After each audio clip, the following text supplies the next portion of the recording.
Hello everyone, today I'm going to be watching Age of Wonders 1 review 800x60, oh god that's small, edition trademark by SsethTzeentach.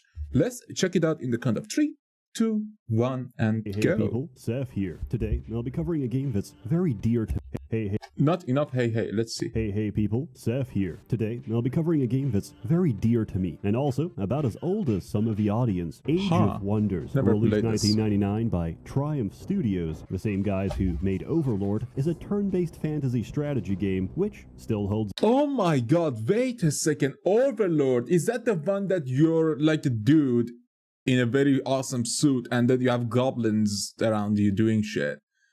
I was going to play that back in the day when I had it once, but my computer couldn't handle it, so it was just giving me error and I was so fucking mad. Oh my god. Up today because it's completely insane. Also, I apologize, but it appears my graphics have glitched. Does anyone know how to fix this? It's actually meant to look like this, but let's make the most of it. Age of Wonders is a game where forced immigration, slavery, and wide-scale racial genocide can be patched up and smoothed over in a few turns, where you can flood the entire map by casting the appropriately named spell, which is called Flood, drowning anyone who can't swim, where one wizard can spawn another wizard, summon a 2x2 hex of mountains, and trap them inside forever, where instead of actually playing, I channel several death storms in a row, and instead of actually fighting the enemy leader, I can nuke them and the entire landscape from a safe distance, where, due to strained diplomatic relations with the halflings, one of my leprechauns went rogue. As leprechauns are invisible, the only way I have of detecting him is watching my buildings explode. This is a game where the phrase recruit the hose is an entirely valid and effective strategy. Also, I'm not sure if I have to censor this because I don't know exactly what I'm looking at. Could it be a nipple? Maybe, but where exactly do we draw the— Okay, let's go near there and I don't know exactly. Okay, to be fair, you can see something. Could it be a nipple? This one specifically, it is a nipple. But it's so low quality. If this video gets taken down because of that, YouTube needs to fucking grow up, man. Maybe, but where exactly do we draw the line for what's erogenous, obscene, or otherwise? Imagine, for example, you're under police interrogation and they show you a 4-pixel image and ask you, what do you think about that, huh? And naturally, you respond with, I guess it's all right.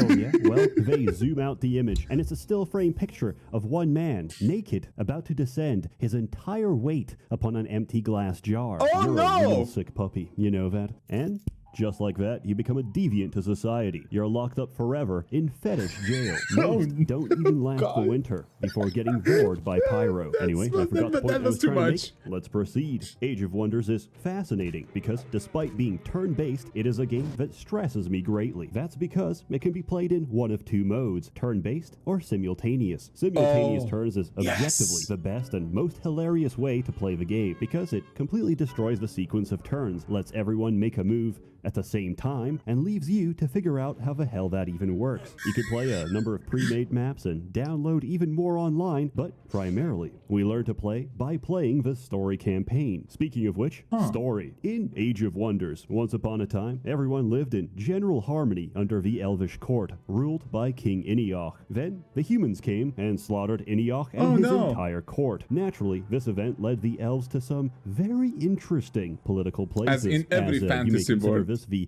Twin Watchtowers event of Elvish history, with one group, the Keepers, maintaining that is precisely nipples, 2 nipples, come on. the humans are relatively young and stupid, that we shouldn't hold a grudge over it, and instead seek greater understanding despite this early atrocity. The Cult of Storms, however, can be accurately summarized as race war now, kill every human that ever lived. These are probably— To be fair, after what happened, after the humans genocided us, elves probably they're justified in their ways to do that. Edgelords sitting on elvish discords making little dark age edits all day. The only numbers they know are human on elf crime statistics, and their favorite topic of conversation is how much better life was before they came to the Valley of Wonders. These elves are beyond basement dwellers. They straight up live underground. Completely relatable. I know that if I was ever invaded, I would tunnel deep into the Earth's crust and live inside my goon cave for the next 100 years. And that leads us to your pivotal choice. Serve the equivalent of the Elvish United Nations, or team up with a bunch of psychopaths that are just as likely to kill you as they are any human. Daddy Meandor is going to make Elf Hyperborea real, and you don't want to miss it. Regardless, Daddy Meandor is going to make Elf Hyperborea. That is that dude from Age of Mythology. Who was that? The Muses? No.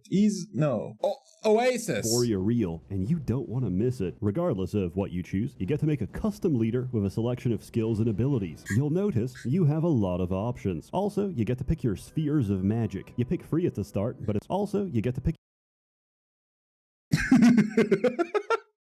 Oh my god. Spheres of magic. You pick free at the start, but eventually That's a total awesome. of 7 from the following elements. That's Fire, awesome. That was water, awesome. air, earth, life, and death. Choosing one blocks you from selecting the opposite, so you really have to make your choices count. However, you have absolutely no idea what those choices are, so just pick whatever. Everything is good. Ultimately, no matter what you're playing and who you're playing against, the objective is always the same. It's a grand scale game of VIP. Your leader is very powerful, but not invincible. And the same goes for your enemies. Your goal is not to win the map, it's to run up on a thug and return his body to the streets. In combat, you can make a beeline for the leader, shank him, and that ends the entire fight. Everyone reverts to neutral as his entire faction ceases to exist. This creates a constant sense of high tension because your leader is the most tactical unit on the board. Basically, the game incentivizes you to put your leader's neck on the line at all times. The closer you are to getting assassinated, the more likely you are to win. Because the more fights you survive, the more you win. Because why is she killing penguins? What is this the more fights game? you survive, the more experience you acquire, and the more skill points you have to spend on becoming theoretically invincible. I've run campaigns where my leader can slaughter entire armies, nuke entire armies, or forcibly mind control entire armies completely on his own. So cool. But that takes time. Before that, you'll have to rely on your troops. This game comes with 12 different races. They interact. I want to go this back. Game comes with That, to be fair, that I wouldn't mind being a monkey for that. Like, look at those. Dude. Thick ones, you know? Thick ones, right? Like, what? 12 different races. They interact diplomatically with each other, with you and the rest of the map, and you can freely influence that in any direction. For example, playing Cult of Storms on the United Cities map, I'm supposed to occupy the Halfling capital, but instead of fighting, I Wait, you can sneak just up do on it Cult of automatically? Storms on the United Cities map. I'm supposed. How do you want to fight this battle? So, you can just do it. Which one is... I assume tactical is much better because you have the full control. But is automatic like absolute bullshit? Like many games have automatic battles and it's just in your disadvantage to always. occupy the Halfling capital, but instead of fighting, I sneak up on my orc ally, declare war, and brutally murder him on the same turn. And just like that, my diplomatic standing with the Halflings skyrockets. So I take their cities without lifting a finger. They're so happy with me getting rid of an enemy, they'll quietly brush aside the fact that they are now actively involved in scorched earth tactics against their former allies. This game taught me that any amount of xenophobia and racial hatred can be overcome by building walls. I guess it makes sense. They don't have to see me, and I don't have to see them. Sometimes you capture cities with races that don't like you, and if you hold on to them, they're going to rebel. That's fine, because we can evict them. Look, you're free to hold a negative opinion. Just please do it in the woods. Whatever race you choose to resettle is going to dislike this move, but whichever race you choose to move in is going to like you even more. And that's okay. So this is like an RTS real-time strategy, but with like something with like maybe a bit of EU4 connections and like tacticality, you know? Is that trading? Trade or some shit? Already hate my guts, so you're not losing anything. It's free real estate. Conversely, to illustrate the importance of diplomacy, I can click on this little button 3 times. That picture. Conversely, to illustrate the that picture could have a good context if people don't know what it is, but if you're from the region that I am, that picture is absolute depression induced. Like it's just sad. Importance of diplomacy. I can click on this little button 3 times and I'll For lose 3 the game. reasons, Yes, man. at the click of a button, you can explode any structure you own, including cities filled with women and children. Naturally, raising a city to the ground is a direct little button.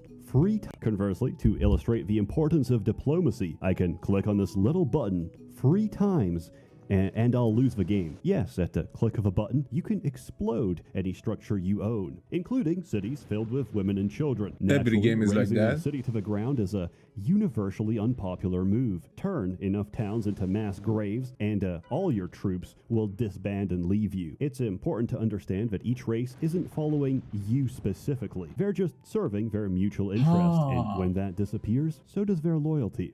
Oh, that makes so much sense about that in like the rogue replicant now, because I was like, aren't they all under your like command? Doesn't mean war crimes are bad. It just means you should do it to someone else. Each time a structure explodes, it spawns neutral units. If you mouse over them, you can see their behavior. If it says raiding, oh boy, that entire region is about to become a whole lot more interesting. You see, raiders also burn shit down, in turn spawning more raiders, creating a feedback loop of wartime atrocity. Raising structures to the ground is not only incredibly fun, it's also a one-way process to accidentally wiping out the entire map. You can rebuild structures using a builder's guild. That's awesome. Guess what?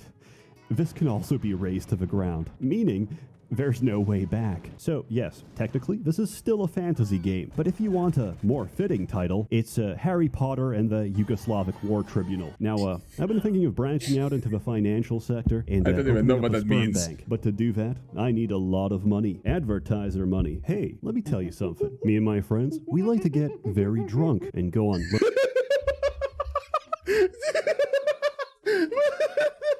was that? of money. Advertiser money. Hey, let me me know I drink one with you in spring. tell you something. Me and my friends, we like to get very drunk and go on little tangents exploring the web. Well, after one night of this, I woke up to find my Amazon recommending me a statue of Baphomet, some effigy sticks to burn as offerings, and am I allowed to say this? A crack pipe. Everything you need to do a little magic. Now, that's pretty funny, until I realized, wait a minute, I'm getting recommendations for something I browsed on a completely different account on a completely different computer, which means they already tracked my data, and they know who I am. You might say, who cares? They'll market to me, so what? So, your data is going to be resold to data brokers, and anyone can buy it, including the government. Or should I say, bought, because Homeland Security and the IRS already have. The precise live geolocation of 1 in 4 Americans watching this is already in the hands of people who... Please don't be ExpressVPN. If you can advertise anything else, if it's a... surely have your best interests in mind. Hey, have you ever been audited by the tax man? Let me tell you, it's a lot of fun, because the first thing they did is free. Hey, have you ever been audited by the tax man? Let me oh my god! It's a lot of fun, because the first thing IRS they did do is that? freeze my account, if not for friends. Can you spot me on that? Oh man, I never seen that much money in my life. Family, I could not buy food or pay the rent. Because the first thing they did is freeze my account. If not for friends and family, I could not. Why is your friend impossible? Buy food or... Could you pay your rent early? This cracking goodness markets. pay the rent. And you know what So they needed stupid. to do all of this? Suspicion. Do not give these people an inch, because they'll take your leg off. No one should have a right to record or track your actions online. In fact, they don't. That's the whole reason they use data brokers. Surveillance without a warrant is a breach of the 4th Amendment. But we didn't do it. Dude, Snowden did literally prove that years ago, and he's still not pardoned. So what do you think is the rights of you guys? We just contract someone to do it for us. I care for my privacy. National but clearly, security, the my feds ass. don't take no for an answer, Yeah, which is they don't why give a I shit. use ExpressVPN.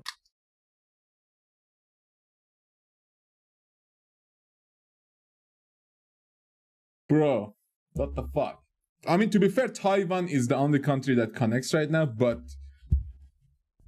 in this dark age, ExpressVPN is the only thing that is showing me the light. So yeah, go to ExpressVPN/SsethTzeentach to get 2 months free for your 1 year account. ExpressVPN reroutes my internet connection through a secure One thing that is shit about ExpressVPN though, it removed some of the best protocols ever. Like L2TP, it doesn't support L2TP anymore. It doesn't have WireGuard. It doesn't have VP tunnel or web tunnel at all. So it's just basically two algorithms, OpenVPN and Lightway, and those two kind of suck right now, especially for countries who don't access to like the government actually block these like connections. ExpressVPN tells you that they give a shit about your privacy and this everything, but they just don't want to pay.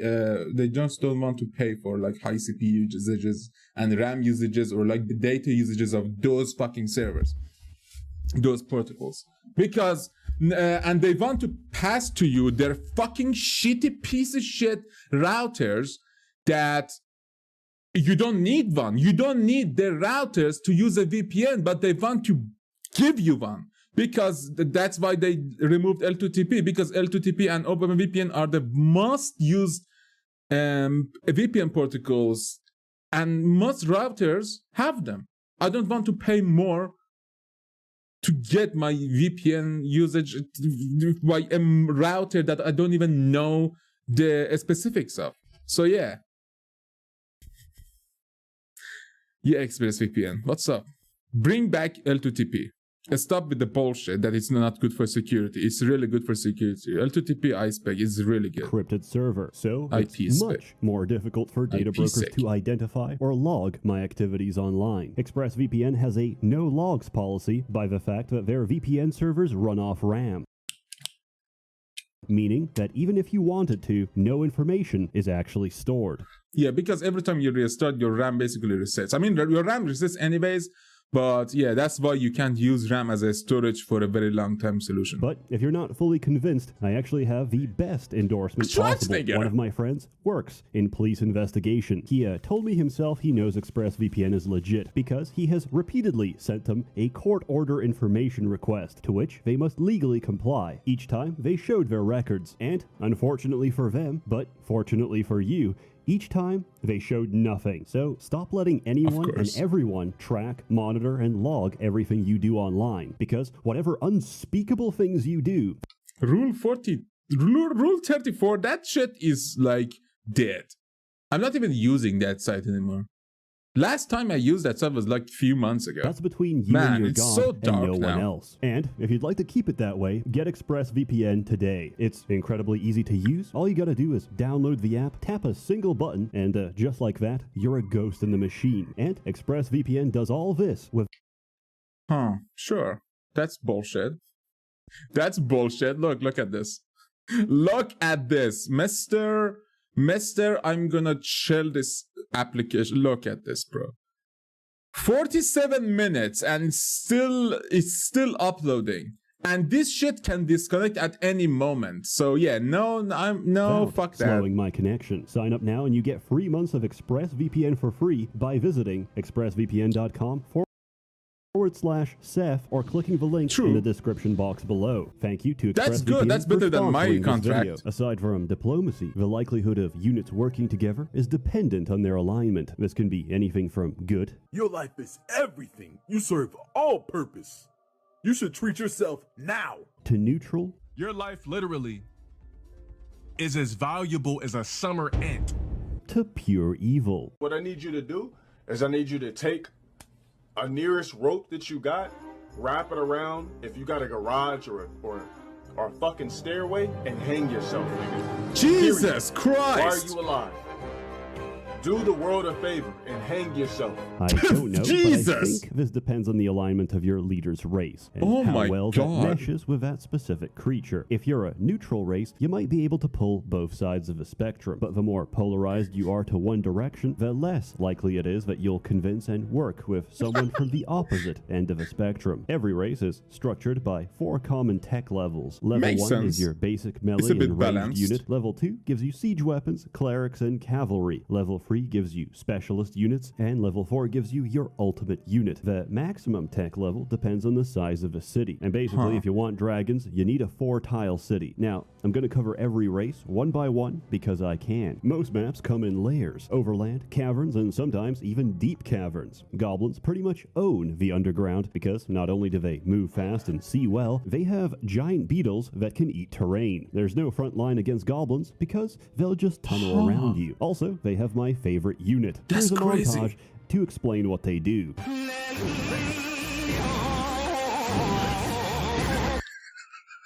You could have used any kind of Allahu Akbar one, but let's go with kamikaze. Why not? Why not? Goblin bombers, believe it or not, explode, taking about half a screen with them. Conversely, dwarves live underground, but also they're the only race that can cross mountains. The borders made by natural geography don't matter because dwarves can that's just so hop over. They cool! have access to the best tier 3 unit in the game, the Giant, which on its own can win you the entire campaign. Orcs have the best melee fighters in the game, and they get a dragon. The elves counter that by mass-producing megathoughts. This is not a joke. A nymph can seduce a tier 3 orc warlord and keep him in her cohort of simps for the rest of the game. When I was younger, the artwork and sprite of a nymph stirred feelings inside. To be fair, okay, let's zoom in. Let's zoom in. How do I zoom in? Oh my god, oh, there we go. There we go. Oh shit, yes. Look at those. If we be honest here, back in the day, that shit was hot. That was hot. Like I got horny when I was playing 007 on PS1 because it had one cutscene that was a lady in the bed, and I was like, oh shit. And yeah, like when you're a kid, that shit is hot. It made me act up, as they say, like a quirked up white boy busting it down sexual. No, but in all seriousness, from the tender age of 9 and seeing the various booba in this game, namely the nymph, the spider queen, the Yes. the nature elemental, and the mermaid, I knew that being gay is going to be an uphill battle. And to this day, I'm still losing. Dark elves are just edgelord elves, except their version of a nymph is gonna step on your balls. Oh my god! They have a most fucked up tier 4 unit. Lady of Pimp was it name? Of a nymph is gonna Lady of Pain, alright. Step on your balls. Queen of Pain would have been better. Fucked up tier 4 unit in the game, the Incarnate, which, to put it nicely, kills you and wears your skin until it's killed, at which point it jumps out to possess someone else. Yeah, this shit gave me nightmares as a child. Lizard men are just as comfortable in water as they are on land. They get turtle artillery and a lizard men are just as comfortable in water as they are on land. They get turtle artillery and a basilisk. Their mortal enemy is the frostlings, which freeze everything they touch. They don't need to swim because frost queens can just turn water into ice. They have dire penguins and aggressive LED lights. If you see a horde of frostlings marching across the ocean towards you, the appropriate response is to cast Firestorm and melt the ice underneath them as they all drown to death. I love this game. Humans are humans. As vanilla as they sound, they're actually really strong. They have gunpowder, knights, and the oldest human tradition of all, scamming the absolute shit out of you. Their ultimate unit is a skyship transport, which leaves the entire map open to wide-scale human enrichment. Azrics are desert humans. They're exactly the same. Azrics are...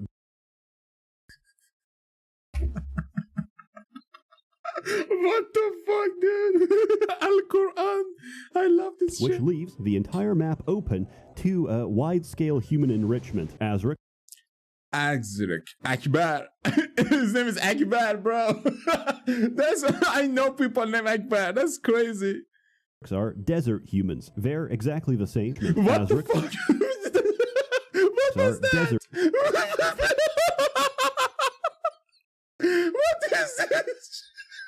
Humans. They're exactly the same, except they also have beholders, genies, sandworms from Dune, and an avatar of Vishnu that can mind break entire armies. So, besides absolutely everything, they're pretty much the same. Halflings exist to be picked up and tossed down a deep well. Undead are immune or resistant to most forms of damage and can regenerate in a single turn. They also have access to Wraiths, one of 3 units in the entire game with physical immunity.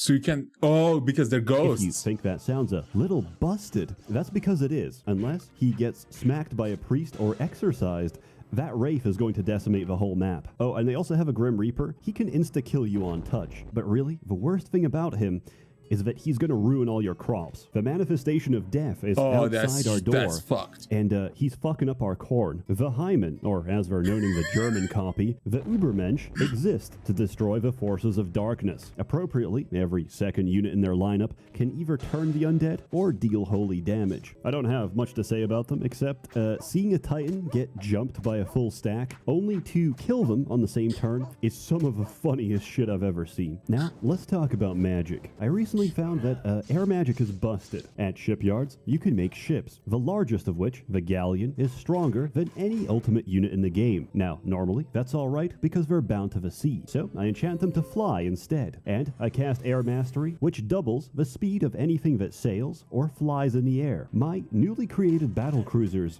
do both, and can now sweep the entire map in a matter of turns. They are That's some vulnerable to Gina one level thing, shit. being What? killed, which is why I take free spheres in water and cast liquid form. The AI doesn't know how to dispel magic, so yeah, the game is pretty much over. The other spheres get similar bullshit. Water is just a matter of waiting for everyone to drown. Fire can turn the map into downtown Detroit, and life can invoke the power of live, laugh, love to make foreign occupation seem like a pleasant experience. Death, on the other hand, lets you cast Pestilence, which, because of how they're programmed, breaks the computer AI. Instead of stepping out of a Pestilence cloud and potentially taking less damage, the enemy will conclude that the most logical move to make is none at all, and will sit inside the Brap cloud until they asphyxiate. Oh my and, god, magic is that's basically dumb. just talk shit, get buried alive. It's actually really soothing to admire the enemy leader safely inside his downy containment chamber. As you have no doubt guessed or gleamed from this video, there's many ways to break this game, and I only know some of them. My recent favorite is starting with Lightning Strike, which makes fights increasingly stupid as you watch multiple enemies run up to your leader,